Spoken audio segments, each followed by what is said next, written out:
Good afternoon my dear students. जैसा कि मैंने आपको बताया था कि लास्ट डे मैंने आपसे बोला था कि मैं नेक्स्ट डे डिस्कस करूंगा नेशनलिज्म इन इंडिया का the idea of satyagraha. Last video में मैंने आपको एक्सप्लेन किया था the role of first world war in our nationalism. Okay, तो आज हम डिस्कस करेंगे आपका द आइडिया ऑफ सत्याग्रह। ठीक है, तो इसके बारे में हम जानेंगे कि आइडिया ऑफ सत्याग्रह क्या था, उसका अर्थ क्या था, है ना। तो देखिए, सबसे पहले हम जानेंगे सत्याग्रह का अर्थ क्या होता है। अगर सिंपल हिंदी टर्म में बात करें तो सत्य के लिए जो आग्रह किया गया वो क्या कहलाया, सत्याग्रह। तो देखिए, सत्याग्रह का जो ये प्रपोजल था हमारे देश में, और ये जो आइडिया था सबसे पहले गांधी जी इंट्रोड्यूस किए थे। कौन इंट्रोड्यूस किए थे? महात्मा गांधी। ठीक है, गांधी जी ने इसको इंट्रोड्यूस किया था। आइडिया ऑफ सत्याग्रह को सबसे पहले हमारे देश में गांधी जी ने इंट्रोड्यूस किया था। अब देखिए क्या था आइडिया ऑफ सत्याग्रह। तो देखिए, अगर हम बुक के अनुसार जाए तो देखिए, सत्याग्रह का अर्थ होता है सत्य की खोज करना, है ना। और गांधी जी का ये आइडिया था, गांधी जी का मानना था कि अगर हम अपनी बातें, अपनी मांगे बिना हिंसा के, बिना लड़ाई झगड़े के, है ना, मनवा सके, अगर हम अन्याय के खिलाफ, अत्याचार के खिलाफ आंदोलन कर रहे हैं, तो ये जरूरी नहीं कि हम शस्त्र के द्वारा, है ना, हथियार के द्वारा, विपन्स के द्वारा आंदोलन को आगे बढ़ाएं। गांधी जी का मानना था कि हम ये आंदोलन को सत्याग्रह का प्रयोग करके, है ना, शांति पूर्वक अपने बातों को मनवा सकते हैं। और यही आइडिया था गांधी जी का और सत्याग्रह। ठीक है, और गांधी जी ने इस आइडिया का पहले भी प्रयोग कर चुके थे। तो देखिए, गांधी जी ने सबसे पहले ये जो सत्याग्रह का आइडिया था, वो जब गांधी जी वकालत पढ़ने के लिए साउथ अफ्रीका गए थे, तो वहां पर जातीय और भेदभाव और नस्लीय भेदभाव, रेशियल एंड इथिकल डिफरेंसेस बहुत ज्यादा था। ठीक है, तो रेशियल डिफरेंसेस में जो गोरे लोग होते थे वो काले और मतलब सांवले लोगों से नफरत करते थे, क्योंकि वहां अफ्रीका में काले लोग भी बहुत आयात में थे और सांवले लोग भी, इंडियन लोग भी थे, है ना। तो गांधी जब वहां पढ़ने गए तो वहां उन्होंने इस प्रकार का डिस्क्रिमिनेशन देखा। तो जब ये डिस्क्रिमिनेशन हो रहा था वहां, तो गांधी जी ने इसके खिलाफ आवाज उठाया और उन्होंने सबसे पहले सत्याग्रह का प्रयोग कहाँ किया? साउथ अफ्रीका में।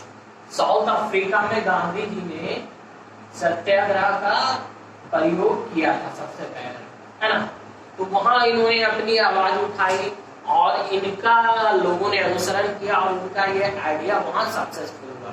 ठीक है, उसी दौरान गांधी जी अपनी पढ़ाई पूरी करके 1915 में गांधी जी इंडिया लौटे। ठीक है, साउथ अफ्रीका से इंडिया लौटे। उसी दौरान अंग्रेज हमारे देश में नील की खेती के लिए भारतीय किसानों पर अत्याचार कर रहे थे। इसको हम लोग नील आंदोलन भी कहते हैं। ठीक है, इसको हम लोग चंपारण सत्याग्रह, नील आंदोलन दोनों नाम से जानते हैं। ठीक है, तो नील के खेती के पर नील का खेती जो हो रहा था वो जबरदस्ती किसानों से करवा रहे थे। भारतीय किसानों को इसके लिए पर्याप्त जो पैसा मिलना चाहिए, पर्याप्त पैसा, पर्याप्त प्रॉफिट उन लोगों को प्राप्त नहीं हो रहा था।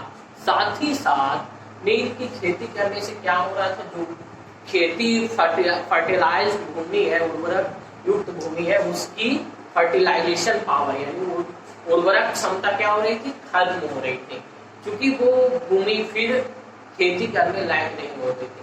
जिस कारण नील के किसान, ये भारतीय किसान नील की खेती करना नहीं चाहते थे। तो इसी को लेकर भारतीय किसानों ने एक आंदोलन चलाया, जिसको हम लोग नील आंदोलन या इंडिगो आंदोलन के नाम से भी जानते हैं, और ये चंपारण सत्याग्रह के नाम से भी जाना जाता है। अब इसको हम लोग चंपारण सत्याग्रह क्यों करते हैं? चंपारण सत्याग्रह इसलिए करते हैं कि गांधी जी जब साउथ अफ्रीका से भारत वापस आए, तो वहां यहाँ भारत के लोगों की स्थिति को देखते हुए और जो लोगों के मन में आक्रोश था उसके लिए उन्होंने एक आइडिया विकसित किया, जो पहले बता चुके आइडिया सत्याग्रह, और इन्होंने इस आइडिया को सफल बनाने के लिए किसानों को समर्थन करने का निर्णय लिया, है ना। उसी दौरान बिहार के चंपारण के कहा जाता है कि किसान राजकुमार शुक्ल हुए, है ना। राजकुमार शुक्ल के आग्रह पर गांधी जी, राजकुमार शुक्ल के साथ साथ राजेंद्र प्रसाद भी, है ना। राजेंद्र प्रसाद और राजकुमार शुक्ल के आग्रह पर गांधी जी बिहार के चंपारण में आए और इन्होंने 1916-17 कहीं कहीं पर 1916 देता है, कहीं कहीं पर 1917 देता है, ठीक है।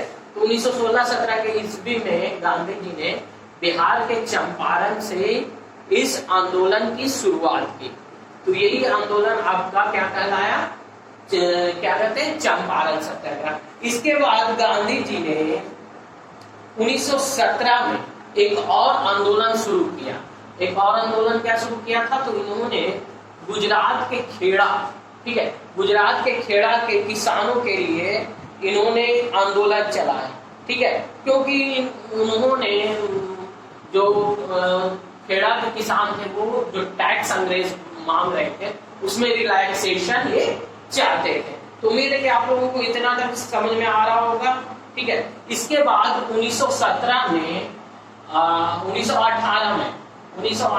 में गांधी जी ने अहमदाबाद के मिल मजदूरों के समर्थन में भी एक आंदोलन चलाया और सब आंदोलन का एक ही रूपरेखा और पैटर्न होता था। क्या पैटर्न होता था, ये आंदोलन पूर्णतः शांतिपूर्वक होता था, शांतिपूर्वक विरोध किया जाता था, कोई हथियार नहीं, कोई विपंच नहीं, कोई शोर शराबा नहीं, सब बैठकर शांतिपूर्वक सत्याग्रह करते थे और अपनी बातों को रखते थे। विरोधी पार्टी के समझ, जैसे अंग्रेजों के खिलाफ अगर आंदोलन हुआ तो अंग्रेजों के खिलाफ, अगर मिल मालिकों के खिलाफ हुआ तो उनके खिलाफ अपनी बातों को रखते थे। तो इस तरह से ये गांधी जी के आंदोलन का एक पैटर्न था और धीरे धीरे बहुत सारे लोग गांधी जी के इन आंदोलनों में जुड़ने लगे और धीरे धीरे गांधी जी का ये आइडिया ऑफ सत्याग्रह सक्सेस हुआ। और कहा जाता है कि बिना हिंसा के, जैसा कि हम लोगों को पढ़ाया जाता है ना, बिना हिंसा के गांधी जी ने अंग्रेजों की स्थिति खराब कर दी थी अपने आंदोलन और अपने कार्यों के द्वारा। तो ये आपका था आइडिया ऑफ सत्याग्रह और चंपारण सत्याग्रह, नील विद्रोह। बाकी आप लोगों को इसका नोट्स हम लोग जल्दी अवेलेबल करेंगे। तो उम्मीद है कि आप लोगों को ये टॉपिक समझ में आया होगा, है ना।